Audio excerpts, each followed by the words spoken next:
लोग जितने भी स्टूडेंट आए हुए हैं वो कह रहे हैं कि हम तकरीबन हमारा जो यूके आने का खर्चा है अराउंड अबाउट 40 लाख है और जो हमारी फ़ीस है वो तकरीबन यूनी की हमारी 11,500 पाउंड फ़ीस है। इसके बारे में आप क्या बताएंगे हमारे नाज़रीन को, क्योंकि वो काफ़ी स्ट्रगलिंग कर रहे हैं। वो कह रहे हैं हमें यहाँ आके 5 दिन यूनी जाना पड़ता है, फिर हमारे पास 2 दिन जो कि 36 से 45,000 पाउंड बनता है। अगर ये बच्चे अफोर्ड कर सकते हैं तो तब आएँ। अगर ये बच्चे ये सोच के आते हैं ना कि हम यूके से कमा के अगली फीस दे देंगे या हम सारा कुछ खुद मैनेज कर लेंगे, पैसे भी बना लेंगे और वहाँ से कमा के घर वालों को भी भेजेंगे, तो अंडर ग्रेजुएट में ये पॉसिबल आपका जो फर्स्ट ईयर है वो बेसिकली स्ट्रगल का ईयर है, जिसमें आपने अपनी यूनिवर्सिटी में जाना है, आपने सब्जेक्ट भी पास करने हैं। यहाँ पे एक और चीज़ मैं ऐड करता जो लुधियानी साहब कि अगर आपने बर वक्त अपना कोर्स कंप्लीट नहीं किया तो आपको जो 2 इयर्स का पोस्ट स्टडी वर्क है वो भी नहीं मिलेगा। मैट्रिक की होती है, 8-10 साल का गैप हो जाता है, पाकिस्तान में कुछ नहीं कर रहा होता तो वो सोचता है मैं बाहर चला जाऊँ। ऐसा बच्चा बाहर पहली बात नहीं जा सकता, और अगर जाता भी है तो वो वहाँ पे सेटल नहीं हो सकता, क्योंकि आप खुद सोचें 5-6 साल के गैप के बाद आपने जस्ट मैट्रिक किया और आप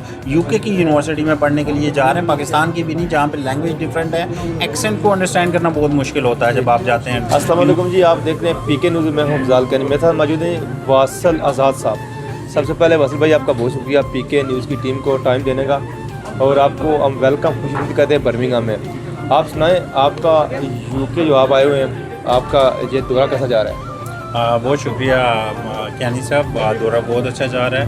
मैं बेसिकली यहाँ पे डिफरेंट यूनिवर्सिटीज़ जहाँ पे हमारे स्टूडेंट्स पे स्टडी के लिए आते हैं, वहाँ पे उन स्टूडेंट्स से मिलने और वहाँ की फैकल्टी से मिलने आया था, ताकि उनके एक्सपीरियंस को जाना जा सके और हम कैसे अपनी सर्विसेज को बेहतर कर सकें और कैसे स्टूडेंट में अवेयरनेस पैदा की जा सके कि वो यूके में जाके कैसे अच्छे तरीके से स्टडी कर सकते और कैसे अपने आप को सेटल कर सकते। शुक्रिया वासिल भाई। एक क्वेश्चन है, रिसेंटली आपसे बात भी हुई थी, मेरे खाना खा रहे थे, क्योंकि काफ़ी स्टूडेंट स्पेशली जो जिस इलाके से मैं हूँ गुजर हाट से या रावलपिंडी से स्टूडेंट काफ़ी आए हुए हैं। लोग जितने भी स्टूडेंट आए हुए हैं वो कह रहे हैं कि हम तकरीबन हमारा जो यूके आने का खर्चा है अराउंड अबाउट 40 लाख है और जो हमारी फ़ीस है वो तकरीबन यूनी की हमारी 11,500 पाउंड फ़ीस है।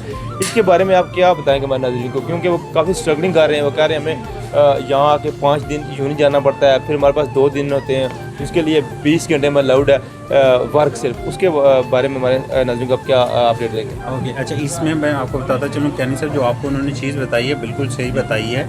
और ये जो बच्चे ना, बच्चों को हम 3 लेवल्स में डिवाइड कर लेते हैं। सबसे पहले ये जो आपने कहा कि 5 दिन क्लासेस हैं और 11-12,000 पे करके आए हैं, ये बच्चे आते हैं फाउंडेशन प्रोग्राम में, और इनकी पाकिस्तान में भी यूजुअली 40%, 45%, 55% मार्क्स होते हैं। अब जो बच्चा पाकिस्तान में 55% मार्क्स ले रहा है या 60% नहीं ले पा रहा, तो आपको पता है उसके लिए यूके में स्टडी करना कितना मुश्किल हो जाता है। फिर जब 5 डेज़ के लिए आपने क्लासेस लेनी है, तो ये सिर्फ 5 डेज़ के लिए क्लासेस नहीं है, बल्कि इसके साथ आपने असाइनमेंट्स भी बनानी है, आपने प्रेजेंटेशंस भी देनी है, आपने होमवर्क भी करना है और फिर ट्रैवलिंग भी करनी है, क्योंकि आपको यूनिवर्सिटी में यूजुअली अकोमोडेशन बड़ी महंगी मिलेगी और ट्रैवलिंग आपको पता है यहाँ पे आए दिन कभी रेल ने स्ट्राइक की होती है, कभी कोई और इश्यूज़ आते हैं, तो उनके लिए मुश्किल होता है। इसके अलावा अगर हम बात करें कि यही बच्चे अब जब डायरेक्ट एंट्री में आते हैं बैचलर में, तो उनका प्रोग्राम 3 इयर्स का हो जाता है 4 इयर्स के बजाय। फिर भी इनको पर ईयर तकरीबन 12 से 15,000 पाउंड फ़ी पे करनी होती है, जो कि 36 से 45,000 पाउंड बनता है। अगर ये बच्चे अफोर्ड कर सकते हैं तो तब आएँ। अगर ये बच्चे ये सोच के आते हैं ना कि हम यूके से कमा के अगली फीस दे देंगे या हम सारा कुछ खुद मैनेज कर लेंगे, पैसे भी बना लेंगे और वहाँ से कमा के घर वालों को भी भेजेंगे, तो अंडर ग्रेजुएट में ये पॉसिबल नहीं है। तीसरी कैटेगरी में बच्चे आ जाते हैं मास्टर्स लेवल के, post graduate taught programme, post graduate research programme और PhD के स्टूडेंट।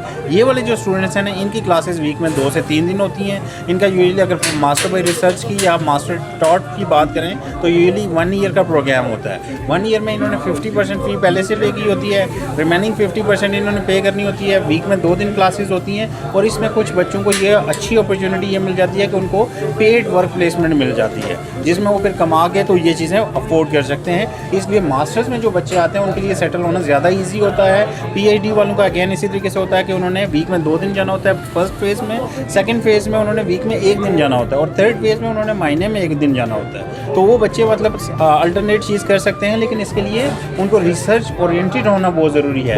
ऐसा नहीं है कि बच्चा आप कहेंगे कि मैं जाऊँगा, मैं काम कर लूँगा और ये वो कर लूँगा। PhD के लिए यहाँ पे एटलीस्ट एक प्रोजेक्ट आपको हो सकता है कि 50,000 का प्रोजेक्ट लिखना पड़े। वो वर्ड्स लिखने के लिए आपके पास वो वोकैबुलरी होना चाहिए, वो पोटेंशियल होना चाहिए, आपने प्रॉपर रिसर्च पब्लिकेशंस की होंगी, तो तब आप जाके PhD कर सकते हैं, वरना आप नहीं कर सकते। शुक्रिया।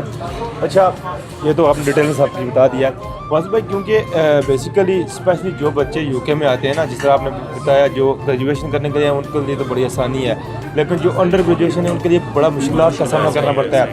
तो क्योंकि जो हमारे उधर जितने भी स्टूडेंट आते हैं ना यहाँ पे, क्योंकि उनको वहाँ पे कुछ और बताया जाता है जिस तरह वो बता रहे हैं, आई डोंट नो उसमें कितनी रियलिटी है, कितनी सच्चाई है। जिस तरह आपने डिटेल में बताया सारा कुछ, यकीन नाज़रीन को आपकी सारी बात समझ आ गई होगी।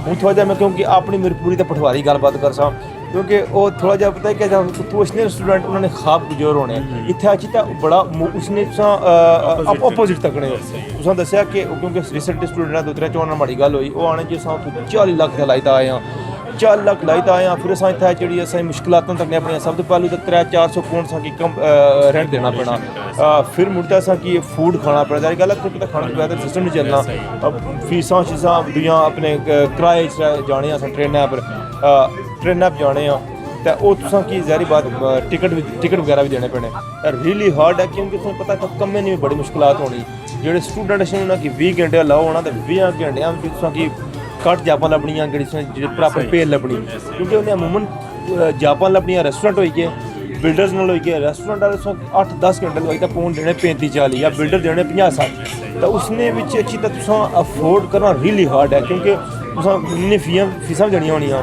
अपनी फैमिली की सपोर्ट भी करना होना, इसलिए वैसा तुसां क्या आने तुसां अपने एक्सपीरियंस नाल काफ़ी टाइम तुसां कम करने पे हो, जो स्टूडेंट पाकिस्तान तो इसने उनकी क्या बेटर है, किस तरीके से लचना चाहिए, उन्होंने कितनी ग्रेजुएशन होनी सारी कितनी तालीम होनी चाहिए, उन्होंने ईजी है। जैसे कि आपने बताया कि इन बच्चों को ईयरली 5 दिन क्लासेस के में जाना पड़ता है और फिर घर वालों को भी सपोर्ट करना पड़ता है, और वो ये ख्वाब लेके आए होते हैं कि हम यहाँ पे बहुत से पैसे बना लेंगे, तो ये पॉसिबल नहीं है जब आप आते हैं फाउंडेशन ईयर में, जब आप आते हैं अंडर ग्रेजुएट डिग्री में, इवन के मास्टर्स में भी ये पॉसिबल नहीं है। आपका जो फर्स्ट ईयर है वो बेसिकली स्ट्रगल का ईयर है, जिसमें आपने अपनी यूनिवर्सिटी में जाना है, आपने सब्जेक्ट भी पास करने हैं। यहाँ पे एक और चीज़ मैं ऐड करता जो लुधियानी साहब कि अगर आपने बर वक्त अपना कोर्स कंप्लीट नहीं किया तो आपको जो 2 इयर्स का पोस्ट स्टडी वर्क है वो भी नहीं मिलेगा।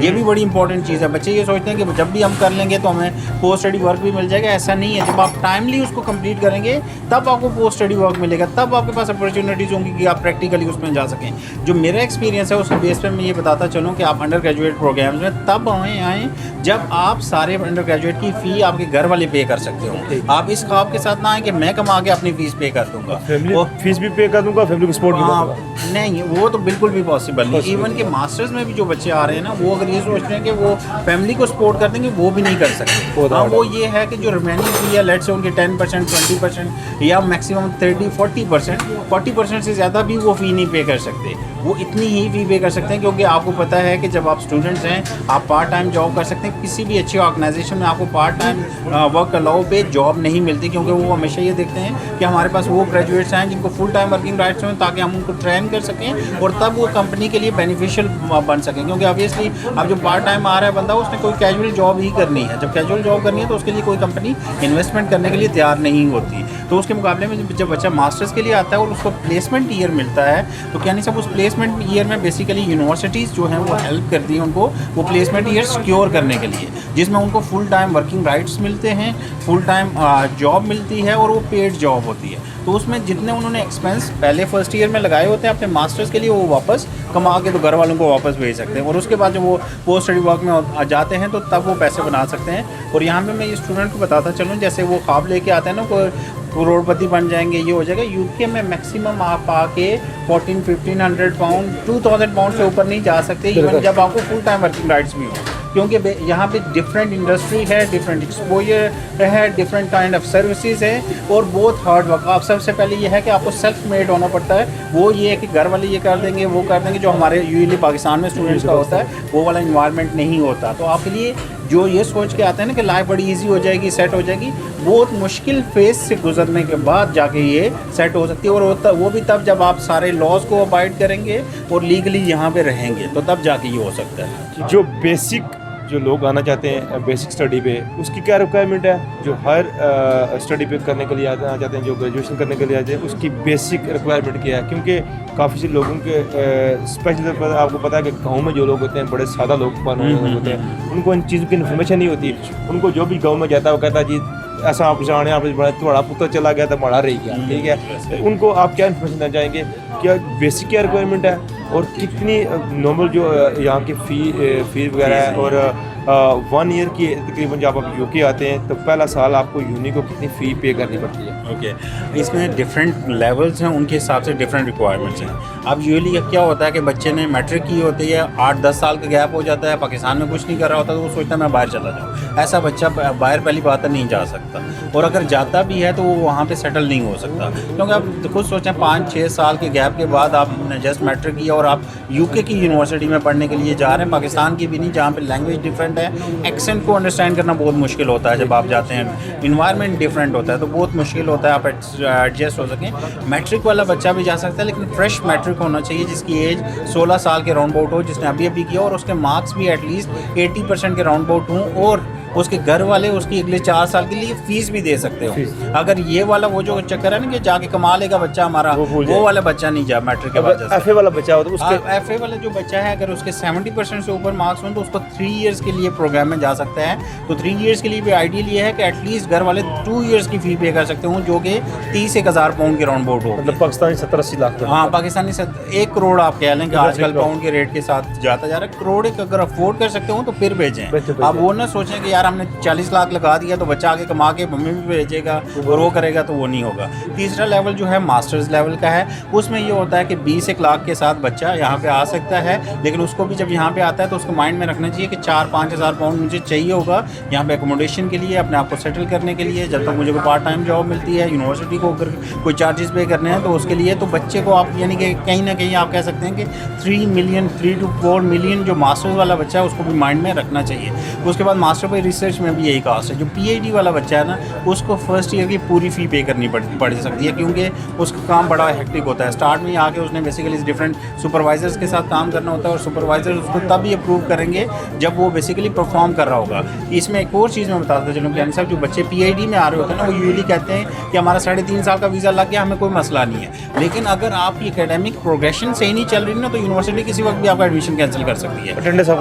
अटेंडेंस प्लस परफॉर्मेंस भी। अब परफॉर्मेंस में मैं आपको बताता चलूँ कि परफॉर्मेंस में बेसिकली ये है कि वो आपको एक लेवल पे मेजर कर रहे होते हैं कि ये आपने बेसिकली रिसर्च करनी है, और इस रिसर्च में आपको 3 माह के बाद स्टेज पे होना चाहिए था, 6 माह के बाद स्टेज पे, 9 माह के बाद स्टेज पे, और 1 साल के बाद स्टेज पे। अब जब आप 3 माह के बाद उस स्टेज पे नहीं पहुंचते, आपने वो वर्क नहीं किया होता, रिसर्च वर्क नहीं किया होता, तो आपको वार्निंग दे देते हैं। जब आप 6 माह के बाद ऑब्वियसली फिर आपके लिए हार्ड हो जाता है उसको मैनेज करना, और जब आप तीसरी अटेम्प्ट में जाके नहीं करते तो आपको एडमिशन कैंसिल कर देते हैं। जब एडमिशन कैंसिल हो जाता है तो आपका वीज़ा कैंसिल हो जाता है, आप इलीगल हो जाते हैं, या तो आपको वीज़ा कैटेगरी चेंज करनी पड़ती है, जो कि आपको पता है चेंज करना बड़ा मुश्किल होता है, क्योंकि आपके पास जस्ट 60 डेज़ का टाइम होता है जिसमें आपने ये चेंज करनी होती है।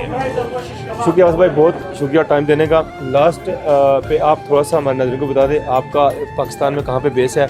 अगर कोई स्टूडेंट आना चाहे आपके हवाले से यूके में, तो उसको पाकिस्तान में कहाँ पे आपके साथ कॉन्टैक्ट करना पड़ेगा? बहुत शुक्रिया कैनी साहब इस क्वेश्चन के लिए। और मैं आपको ये बताता चलूँ कि सबसे पहले ये बात कि जो ये बच्चे, हर एक बच्चा समझ बैठा है ना कि वो यूके का वीज़ा बड़ा आसान हो गया, मैं चला जाऊँगा, मैं सेट भी हो जाऊँगा, ये पॉसिबल नहीं है। अगर आपकी एजुकेशन में कोई गैप नहीं है और आपको फाइनेंशियली भी स्ट्रॉन्ग है और आप इंग्लिश का टेस्ट पास कर सकते हो, ये तीनों चीज़ें बड़ी इंपॉर्टेंट हैं, तो आप हमारे बैरियर टाउन में हमारा ऑफिस है, बैरियर टाउन फेज़ 4 में स्विक सेंटर में www.ieis.org.uk पे जाएंगे तो आपको एड्रेसेस मिल जाएंगे। ब्लू एरिया में हमारा ऑफिस है, उसके अलावा हमारा लाहौर में ऑफिस है, पेशावर में ऑफिस है, मीरपुर में ऑफिस है, कोटली में ऑफिस है, और जस्ट हमने कराची में अभी एक ऑफिस बनाया। तो क्रॉस पाकिस्तान आपको ऑफिस मिल जाएंगे, लेकिन आपने तभी अप्लाई करना है जब आप एलिजिबल हों, फाइनेंशियली भी, एकेडमिकली भी और इंग्लिश प्रोफिशिएंसी वाइज भी। अदरवाइज़ आपको कोई अप्लाई करने का फ़ायदा नहीं, और फिर आप दूसरे लोगों को कहेंगे कि यहाँ पे आके बंदा फंस जाता है। शुक्रिया जी, बहुत शुक्रिया वासिफ भाई आपका टाइम देने का। आपने पूरी इन्फॉर्मेशन सुनी, यकीन है आपको आज की वीडियो पसंद आई होगी। शुक्रिया।